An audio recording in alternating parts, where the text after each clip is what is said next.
The floorboard creaked beneath Eleanor Ashworth's feet, and she froze, holding her breath, praying the sound had not carried down through the ceiling to the rooms below. 3 years had taught her exactly which boards to avoid, which hinges groaned, which stretch of hallway echoed if she walked too fast. She had become a ghost in her own home, and ghosts did not make noise. Below her, in the grand rooms that had once belonged to her father, she could hear her stepmother's voice rising and falling in conversation with someone Eleanor did not recognize. Lady Margaret Ashworth had a voice made for drawing rooms, smooth and warm when guests were near, sharp as broken glass the moment a door closed. Eleanor had learned to read the difference the way sailors read the sky before a storm. She pressed her ear to the narrow gap in the attic floor where a knot of wood had long since fallen away, leaving a thin seam through which sound and light crept upward from the chamber below. It was her only window into the world she had once belonged to. "The girl is of no use to me anymore," Lady Margaret was saying. "She is 17 now, old enough to be settled. I have found a suitable arrangement. Lord Edmund Crane has agreed to take her, quietly, without ceremony, and without questions asked about her circumstances." A man's voice answered, low and businesslike. "And the inheritance, my lady? The estate remains entailed to her, does it not, until she marries or comes of age?" "Once she is married," Lady Margaret said, "her husband controls what was hers, and Lord Edmund owes me a great many favors. He will not trouble himself with the details of where she has been kept these 3 years, so long as the arrangement benefits him." Eleanor's stomach turned to ice. She knew the name Edmund Crane. The servants spoke of him in whispers, a man twice her age with a reputation for cruelty that even the stable boys refused to repeat aloud. To be handed to him was not marriage, it was disappearance with a legal signature attached. She pulled back from the floor seam and pressed her palms against her eyes, willing herself not to cry. Crying solved nothing. It never had. Not on the night 3 years ago when her father's heart had failed him in his sleep, and not in any of the endless nights since, when Lady Margaret had first locked the door to Eleanor's old bedroom and moved her belongings, what little remained of them, to this attic room above the servants' quarters, telling the household that the Earl's daughter had taken ill and required quiet isolation to recover. There had been no recovery, because there had been no illness. There had only been a stepmother hungry for control of an estate that was never legally hers, and a stepdaughter too young and too powerless, in the eyes of the law, to stop her. Eleanor moved to the small writing desk beneath the slanted attic window, the one piece of furniture in the room that felt like it still belonged to her. It had been her mother's, brought from her mother's own girlhood home, and it was the only object Lady Margaret had allowed her to keep, likely because it was too plain and too worn to be worth selling. She opened the drawer and withdrew a leather journal, its pages soft with handling.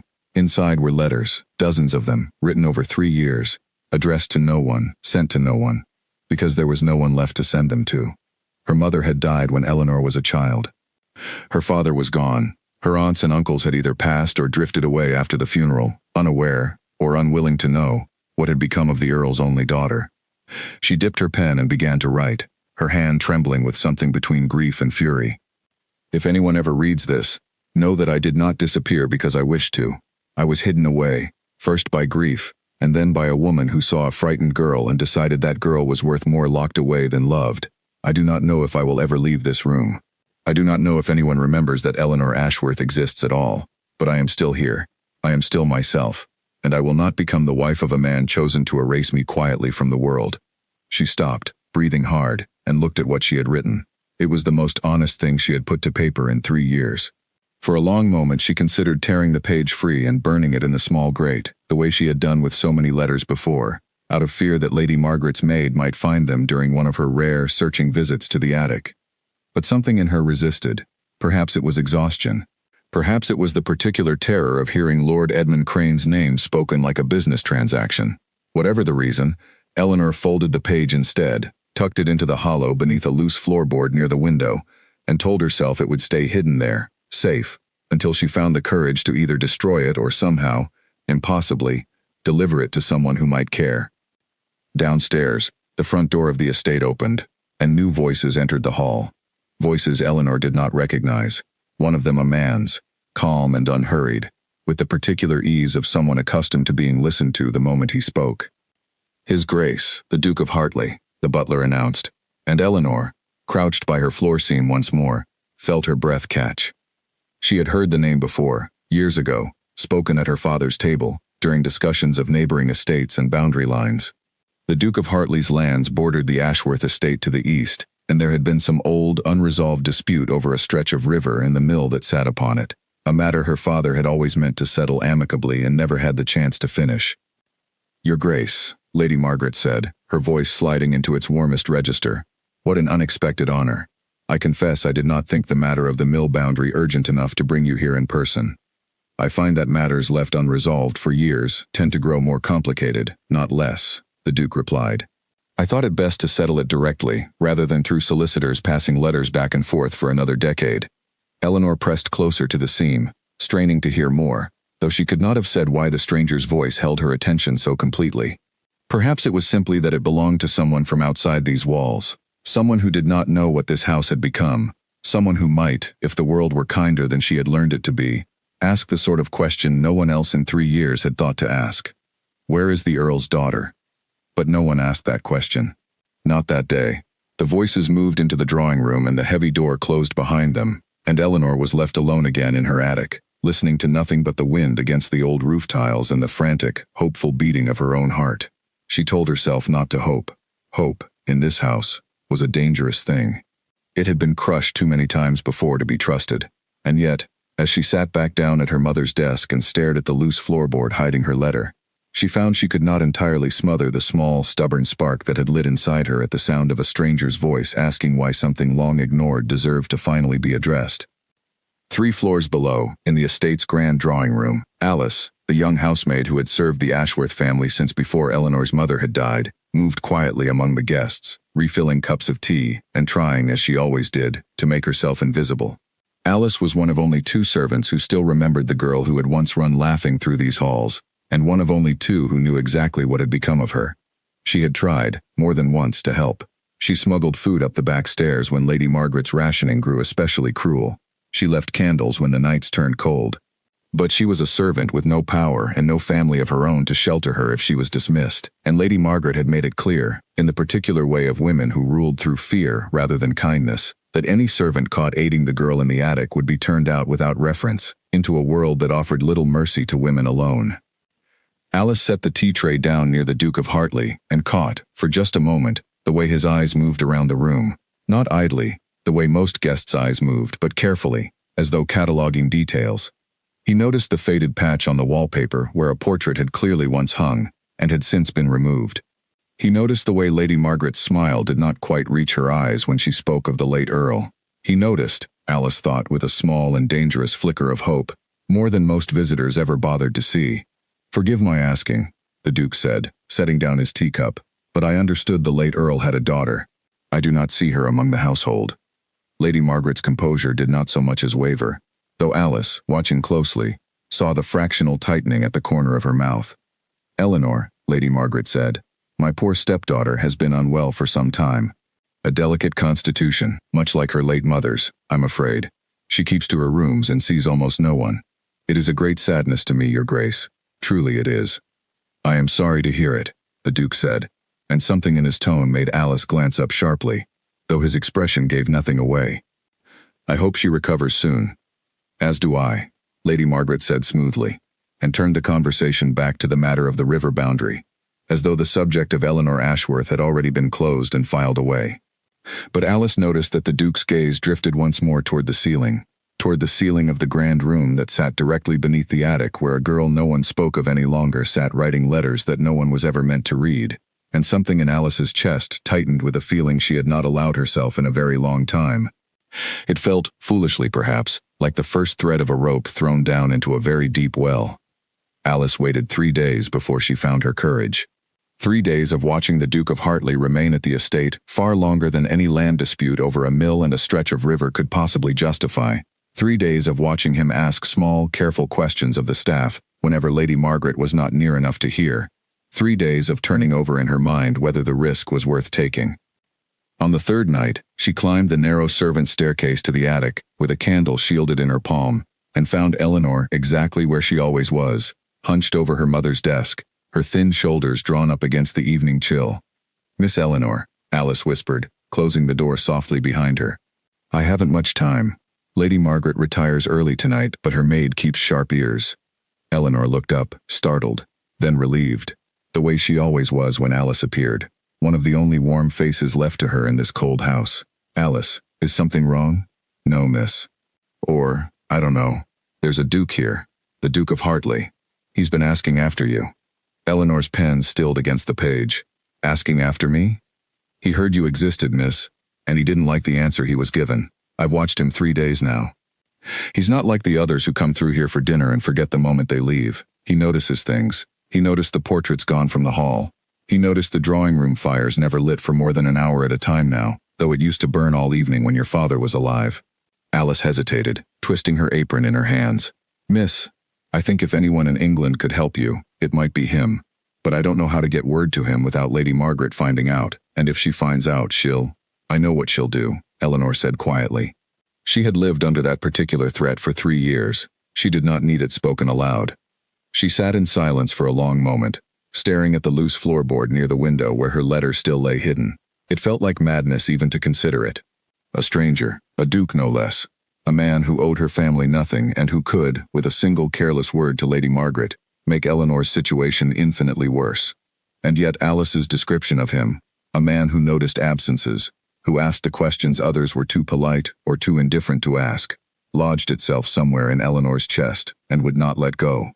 "There is a letter," Eleanor said finally, her voice barely above a whisper. "I wrote it 3 nights ago, before I even knew he existed. I meant it for no one.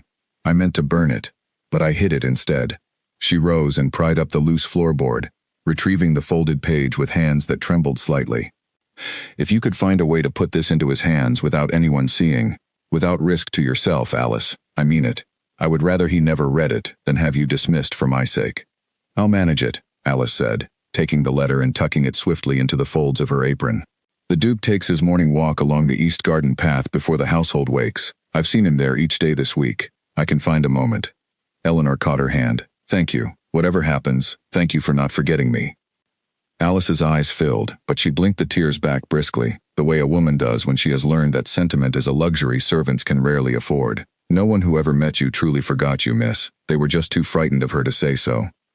The next morning, as pale gold light broke over the East Garden, the Duke of Hartley walked the gravel path alone, as was his habit, turning over in his mind the strange, persistent unease that had settled on him since his arrival at the Ashworth estate.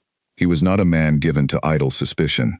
He had built his reputation on careful judgment, on weighing evidence before drawing conclusions, on the quiet, unglamorous work of managing an estate and a title with the same rigor he applied to everything else in his life. But something here did not sit right, and he had learned, over years of managing his own affairs, to trust that particular discomfort. A young woman in a housemaid's uniform appeared at the edge of the hedgerow, glancing nervously over her shoulder before approaching him with quick, careful steps. "Your Grace," she said, curtsying briefly, "forgive the intrusion. I've something for you, and I beg you'll not mention where it came from." Before he could respond, she pressed a folded, worn page into his hand and disappeared back through the hedge as quickly as she had come, leaving him alone on the garden path with a letter he had not asked for and did not understand. He unfolded it slowly. "If anyone ever reads this, know that I did not disappear because I wished to. I was hidden away, first by grief, and then by a woman who saw a frightened girl and decided that girl was worth more locked away than loved. I do not know if I will ever leave this room. I do not know if anyone remembers that Eleanor Ashworth exists at all. But I am still here, I am still myself, and I will not become the wife of a man chosen to erase me quietly from the world." The Duke read it twice, then a third time, standing perfectly still in the cool morning air, while the garden birds sang around him, indifferent to the way the words had settled like a stone in his chest. Eleanor Ashworth, the Earl's daughter, the girl Lady Margaret had described as delicate and unwell, kept to her rooms out of some vague and unspecified fragility. This letter did not read like the words of an invalid resting quietly upstairs. It read like the words of someone imprisoned. He folded the page carefully and tucked it into his coat, and for the remainder of his walk he said nothing to anyone, though his mind worked with the same methodical precision he brought to every complicated matter of business, gathering facts, weighing possibilities, deciding on a course of action before revealing his hand. That evening, over dinner, he watched Lady Margaret with new eyes. He noted the practiced ease with which she deflected any mention of her stepdaughter, the way she changed the subject smoothly whenever the conversation drifted too near the topic of the late Earl's family, the faint but unmistakable nervousness of the household staff whenever her name was spoken sharply from across a room. "Your Grace seems distracted this evening," Lady Margaret observed, watching him with a polite, curious smile that did not quite mask the sharpness beneath it. "Merely thinking through the matter of the boundary line," he said smoothly. "These things take longer to settle properly than one expects. I find I may need to extend my stay a few more days, if that is not an imposition." Something flickered behind Lady Margaret's eyes, irritation perhaps, or suspicion, but her smile did not falter. "Of course, Your Grace. You are welcome here as long as your business requires." He thanked her, and the conversation moved on, but beneath the surface of polite dinner talk, the Duke of Hartley had already made his decision. He would not leave this estate, not now. Not until he understood exactly what had happened to the girl who had written that letter and exactly what kind of woman had convinced an entire household to pretend she did not exist. Later, alone in the guest chambers he had been given, he read the letter once more by candlelight. There was something in the handwriting itself, careful despite the evident haste, that struck him. The hand of someone educated, someone who had once been taught to write with pride and precision, now writing in secret, in fear, on paper hidden somewhere it could not be found. He thought of his own sister, gone these 5 years now, and of how fiercely he would have moved heaven and earth had anyone dared to treat her as this letter suggested Eleanor Ashworth had been treated. He was not a man prone to rash action, but he was, above all things, a man who could not abide cruelty hiding behind good manners and a well-set table. Whoever Eleanor Ashworth was, wherever in this house she was being kept, he intended to find her. And whatever Lady Margaret had done to hide her away, he intended to bring it into the light, whatever it cost him to do so. The following morning, the Duke sought out Alice quietly, catching her alone, as she carried linens down the servants' corridor. He kept his voice low, his manner unhurried, though his eyes carried an intensity that told her he had understood exactly what she had given him. "The letter you brought me," he said. "I would like to speak with the young woman who wrote it, discreetly. Is there a way to arrange it without drawing attention?" Alice's hands tightened around the linens in her arms. She had hoped, prayed even, that he would take some interest, but she had not expected him to move so quickly, nor so directly. "Miss Eleanor is permitted a short walk in the walled garden most afternoons, Your Grace, when Lady Margaret takes her rest. It's the one freedom she's allowed, and only because the gardener insisted the girl needed air or she'd fall properly ill and become impossible to hide entirely. If you were to happen upon the garden at 2:30, you might find her there, alone, for a quarter hour, no more." 2:30, the Duke repeated. "Thank you, Alice, and you need not fear for your position. Whatever comes of this, I will see that no harm falls on you for your kindness." Alice curtsied, blinking back sudden tears, and hurried on with her linens before anyone could notice how long she had lingered. At 2:30 that afternoon, Eleanor stepped into the walled garden behind the east wing, drawing her thin shawl tighter against the autumn chill. It was her one true pleasure left in this house, the smell of turned earth, the sight of sky uninterrupted by the slanted attic ceiling, the brief, precious illusion of freedom. She walked the same worn path she always walked, past the withered rose beds her mother had once tended, and tried, as she always tried, not to think too hard about how quickly this small mercy could be taken from her. She rounded the hedge near the old stone bench and stopped short. The Duke of Hartley stood there, hands clasped behind his back, watching her approach with an expression she could not quite read, not pity, which she had braced herself for, and not the polite indifference she had expected from a stranger of his rank. Something steadier. Something that looked unbelievably like respect. "Forgive me," he said quietly, before she could speak. "I did not mean to startle you. I am the Duke of Hartley. I believe you may be Lady Eleanor." Eleanor's heart hammered so hard she feared he might hear it. Every instinct told her to flee, to disappear back into the house before anyone saw her speaking to a guest, before word could reach Lady Margaret that the hidden girl had been seen, had been spoken to, had dared to exist in front of someone who mattered. "I should not be here," she said, already turning. "Please," he said, and something in his voice made her pause. "I mean you no harm. I only wish to speak with you a moment, if you'll allow it. I understand you have very little time." She hesitated at the edge of the path, torn between fear and the desperate, aching hunger to speak to another human being who was not Alice or the cold walls of her attic. "You may speak," she said carefully. "I will listen, but I cannot stay long." "I have been made aware," the Duke said, choosing his words with evident care, "that your circumstances here may not be what your stepmother has represented to her guests. I would not wish to alarm you, nor to make your situation more difficult by acting rashly. But I confess I find it troubling that the daughter of an earl I once respected greatly should be so entirely absent from her own household." Eleanor studied him, searching his face for the falseness she had learned to expect from everyone who claimed concern for her welfare. She found none, only a steady, careful patience that unsettled her more than cruelty ever had. Because cruelty she knew how to survive, and kindness, real kindness, she had almost forgotten how to trust. "My father would have liked you, I think," she said finally. "He valued men who asked questions others were too comfortable to ask. Then perhaps you will forgive me for asking one more. Are you being treated well here, Lady Eleanor?" The question hung in the cold garden air between them, simple and enormous all at once.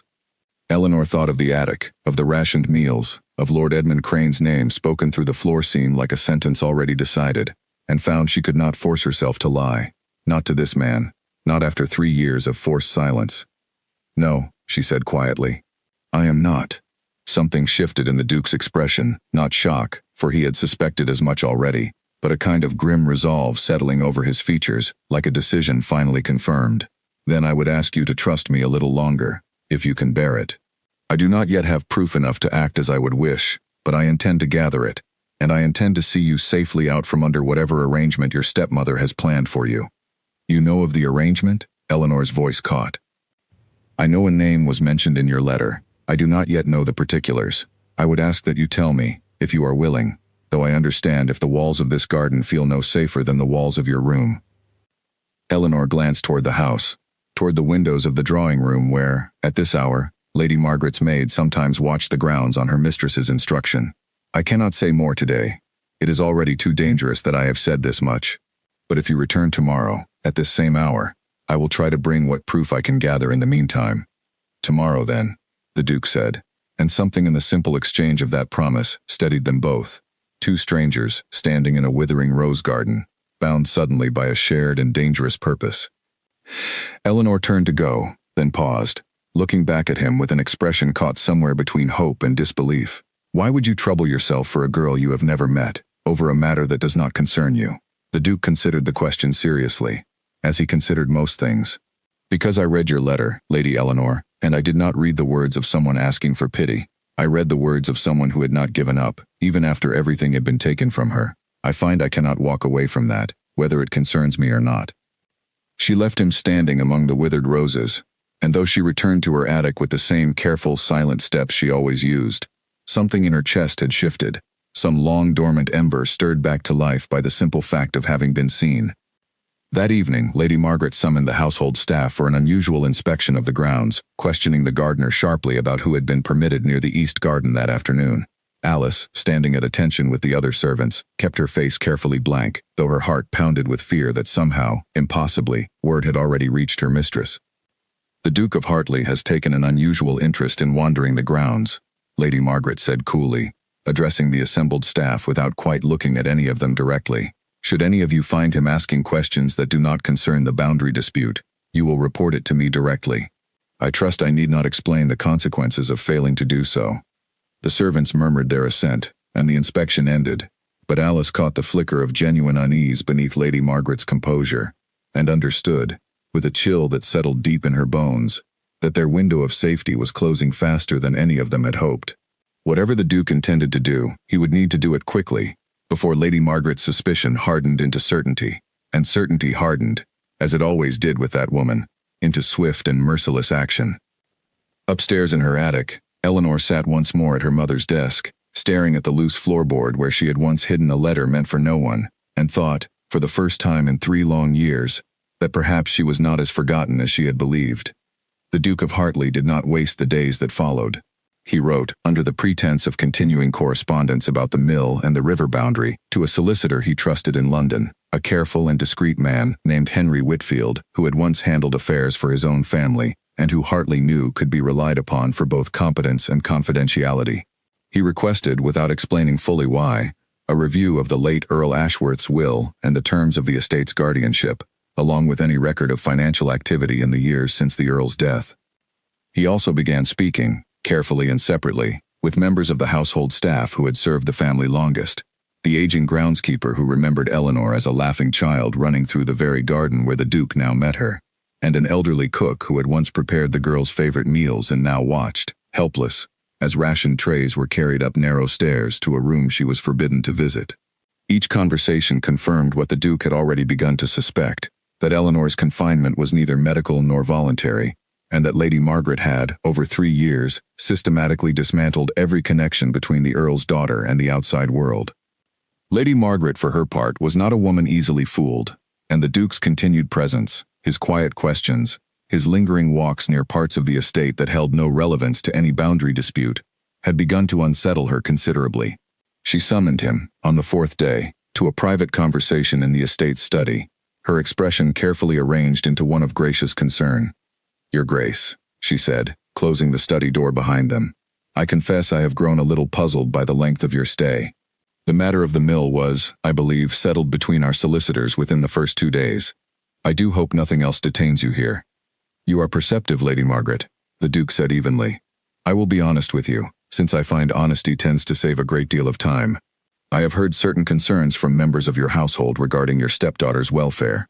Before I depart, I intend to satisfy myself that those concerns are unfounded."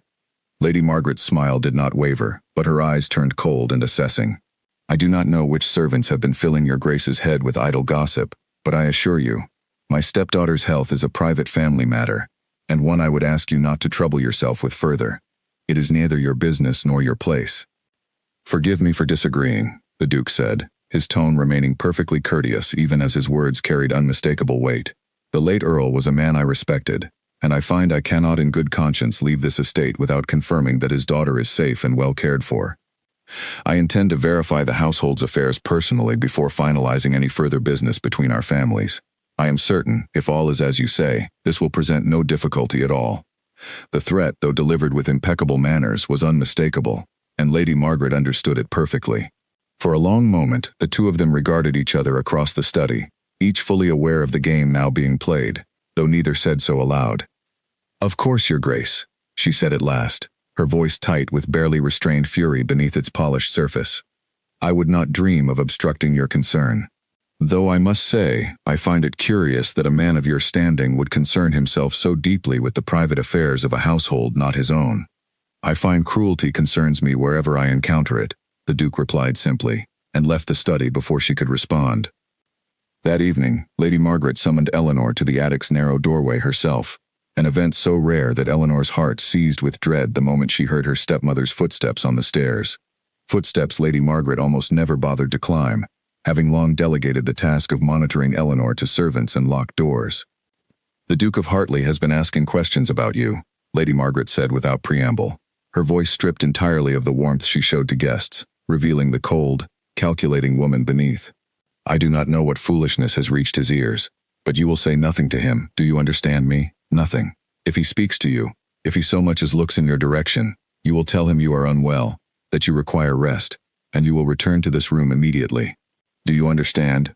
"Yes," Eleanor said quietly, because there was no other answer she could safely give. "I have worked a very long time to secure your future, Eleanor, whether you appreciate it or not. Lord Edmund has agreed to take you regardless of your circumstances, which is more generosity than most men would show a girl locked away as you have been. If you ruin this arrangement through some foolish outburst to a curious duke, I promise you, your situation will grow considerably worse before it grows better. Do we understand each other?" Eleanor said nothing, only nodded, and Lady Margaret studied her for a long, cold moment before turning and descending the stairs, leaving Eleanor alone once more with her fear and, beneath it, a small and stubborn flame of defiance that 3 years of confinement had not managed to extinguish. The next afternoon, despite every warning, despite every threat, Eleanor found herself once more in the walled garden at 2:30, drawn there by a hope she could not fully name and did not dare examine too closely. The Duke was waiting, and this time his expression carried none of the careful neutrality of their first meeting. "Lady Eleanor, I confess I feared, after yesterday, that your stepmother might prevent you from coming. She warned me not to speak with you," Eleanor admitted. "I came anyway." "That was either very brave or very foolish," he said, and something in his tone suggested he suspected it was both, and admired her for it regardless. "I have had 3 years to grow tired of being afraid," Eleanor said. "I find the fear does not leave, no matter how tired of it I become. But I have decided it will not stop me from speaking the truth, at least once, to someone who might actually listen. The Duke reached into his coat and withdrew the folded letter, worn now from handling, and held it out to her. I have read this a great many times since it came into my hands. I did not tell you before, but I wished you to know. I did not merely hear rumors of your circumstance from the staff. I read your own words first, before I ever suspected the truth of your situation. Eleanor stared at the letter, her face draining of color as understanding dawned. That was mine. I hid that beneath the floorboard. How did you? Alice brought it to me, the Duke said gently. She acted alone, out of loyalty to you, and I asked her to arrange our first meeting only after I had already read your words and could not, in good conscience, walk away without understanding what had happened to you. Eleanor pressed her hand to her mouth, mortification and relief warring within her in equal measure.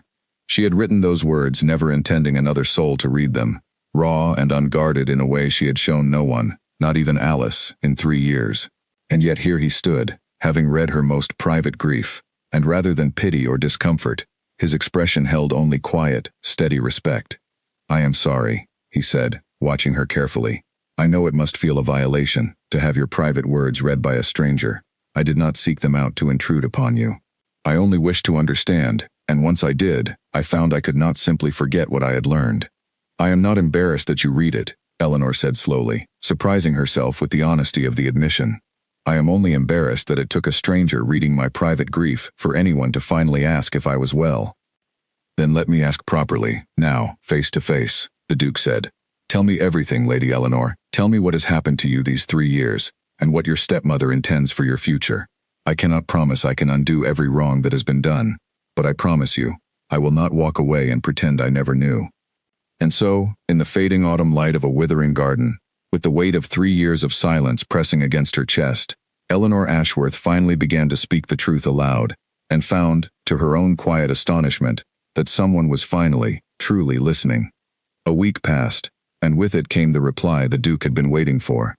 Henry Whitfield's letter arrived by private courier, thick with documents, and the Duke read it alone in his chambers late into the night, his expression growing darker with every page. The late Earl's will had left the estate in trust for Eleanor until her 21st birthday, with Lady Margaret named merely as guardian and household steward, never as owner or heir.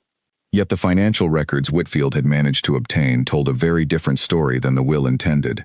Sums quietly withdrawn from the estate's accounts over 3 years, tenant rents redirected through accounts bearing Lady Margaret's name alone, jewelry and furnishings sold off and replaced with cheaper imitations to avoid drawing notice. It was, Whitfield's letter concluded plainly, a clear and prolonged pattern of fraud against a ward too powerless to object. The Duke set the letter down and sat for a long while in silence, feeling the full weight of what he now held in his hands. He had enough, he believed, to bring the matter before a magistrate and strip Lady Margaret of her guardianship entirely. But he also understood, with the same careful precision that governed all his decisions, that a woman cornered was often a woman who struck first, recklessly, before she could be stopped. He needed to move carefully, and he needed to move soon. He did not have the luxury of soon that he hoped for. 2 days later, Lady Margaret received word from Lord Edmund Crane's household that the arrangement she had negotiated could wait no longer. Crane, it seemed, had grown impatient and threatened to withdraw his agreement entirely unless the marriage was finalized within the week. For Lady Margaret, whose entire scheme depended on Eleanor being permanently removed from any position to inherit or contest the estate's mismanagement, the threat of losing Crane's cooperation was intolerable. And so, with the Duke's growing scrutiny pressing at her from one side, and Crane's impatience pressing from the other, Lady Margaret made a decision, born of desperation rather than careful planning. She would have Eleanor married within 2 days, quietly, by a clergyman she had long kept in her debt, before the Duke of Hartley could interfere further. Alice discovered the plan by chance, overhearing Lady Margaret's instructions to her lady's maid regarding a hastily arranged carriage and a traveling gown to be prepared for the attic girl by morning. She raced up the servants' stairs the moment she was able to slip away, her heart pounding with a fear sharper than any she had felt in 3 years of quiet, careful defiance.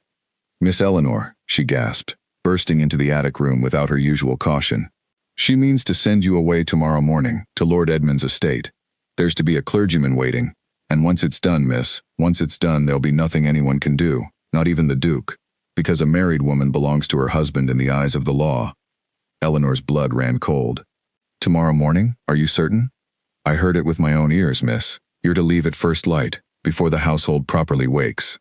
I don't know if there's time to reach the Duke, and even if there were, I don't know what he could do quickly enough to stop it. Eleanor's mind raced, 3 years of careful, silent survival colliding suddenly with the desperate need for immediate action. She thought of every threat Lady Margaret had ever made, every reason she had learned, over years of fear, to stay quiet and small and invisible. And she thought of the Duke's steady voice in the garden, of his quiet insistence that cruelty concerned him wherever he found it, of the letter she had written in a moment of despair that had somehow, impossibly, reached the one person capable of changing everything.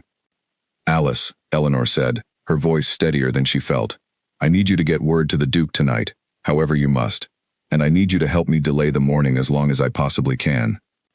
Alice nodded fiercely and disappeared down the stairs, moving faster than Eleanor had ever seen her move, while Eleanor herself sat at her mother's desk one final time, staring at the small room that had been her prison for 3 long years, and made a decision of her own, that whatever happened in the morning, she would not go quietly. Not anymore. Alice found the Duke in the estate's library, still awake, still reviewing Whitfield's documents by candlelight, and delivered her breathless news in a rush of urgent whispers.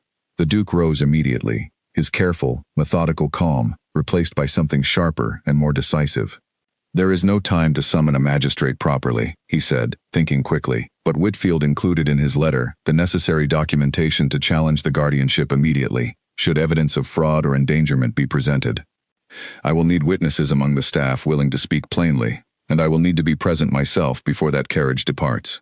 Alice, can you gather those among the household who would testify to what they have seen these past 3 years?"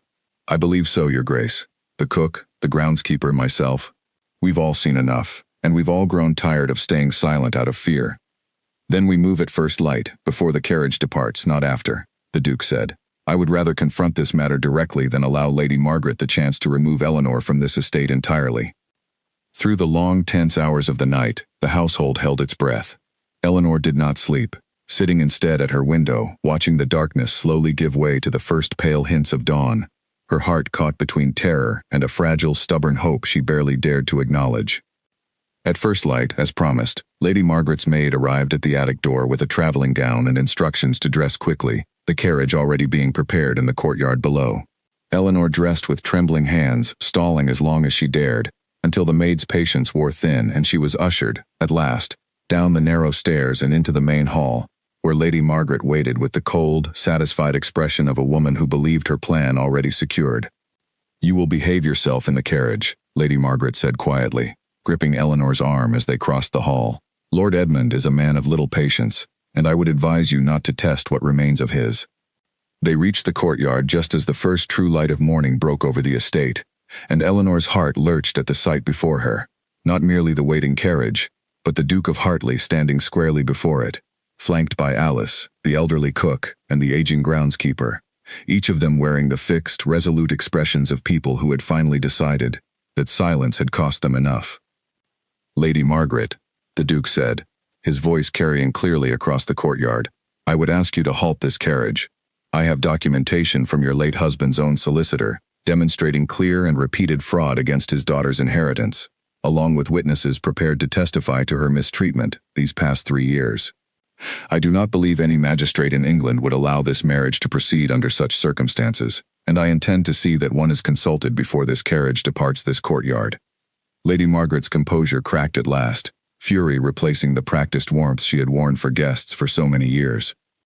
"You have no authority here, Your Grace. This is a family matter, and you are an outsider, meddling in affairs that do not concern you. Then let the law decide whether it concerns me," the Duke said calmly, and turned to Eleanor, his expression softening into something gentler. "Lady Eleanor, you need not step into that carriage unless it is truly your own wish to do so." Eleanor looked at her stepmother, at the fury and desperation now plainly visible on a face that had spent 3 years hiding behind careful smiles, and felt something inside her, long suppressed, finally break free. "I will not go," Eleanor said, her voice ringing clear and steady across the courtyard, louder and stronger than she had spoken in 3 long years. "I will not marry a man I have never met, chosen only to erase me quietly from a house that was always meant to be mine. I am done being afraid of you." The courtyard fell utterly silent, every servant present holding their breath, waiting to see which way this long-delayed reckoning would finally break. Lady Margaret's hand tightened around Eleanor's arm, her voice dropping low and dangerous. "You will get into that carriage, or I promise you, girl, you will regret this defiance more than you have regretted anything in your life." "Release her," the Duke said, stepping forward, his voice carrying none of its earlier courtesy now, only cold and unmistakable authority. "You have no lawful claim to force her into that carriage, Lady Margaret. Your guardianship extended to her care, not her ownership, and I have in my possession clear evidence that you have violated the terms of that guardianship in nearly every particular. I would advise you to release her arm before I am forced to summon the constable directly to this courtyard." For a long, taut moment, Lady Margaret did not move, her eyes darting between the Duke's unwavering resolve, the small assembly of servants who had once been too frightened to meet her gaze, and now stood watching her with open, unguarded contempt, and Eleanor herself, whose face, for the first time in 3 years, showed no trace of fear at all. Slowly, Lady Margaret released her grip.